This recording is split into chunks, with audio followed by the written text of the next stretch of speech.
अभी उम्र कितनी है तेरी? मेरी 38 साल। तेरी रिहाइश कहाँ है? पाक कॉलोनी। अच्छा, कौन कौन से इलाकों से तुम वारदातें करते हो?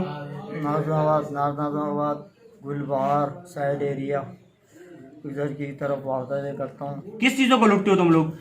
रक्शे को और बाइकों को। तुम तेरे साथ और कोई होता है? मैं अकेला होता हूँ। तो तू वारदात कैसे करता है? मोटरसाइकिल पे करता है या पैदल चल के वारदात करता है? मोटरसाइकिल पे, ये पैदल ही। ये पिस्टल कहाँ से लिया था तुमने? पिस्टल मैंने किसी बंदे से लिया था। वो बंदा कहाँ रहता है? वो मिलता है कभी कभार यहाँ गोली मार। अभी वो कहाँ है? कभी पता नहीं सर। अच्छा, ये जो पैसे तुमने लूटे हैं 550 रुपये, ये किससे छीने हैं? ये रक्शे वाले से। और ये 4 राउंड कहाँ से लिए हैं? ये उसी से लिए थे बंदे से। उसी बंदे से लिए थे। अब वो बंदा कहाँ से मिलेगा हमारे को? बंदा सर वो रोड पे मिलता है, रोड के बाद नहीं मिलता वो। उसका फ़ोन नंबर है? नहीं सर।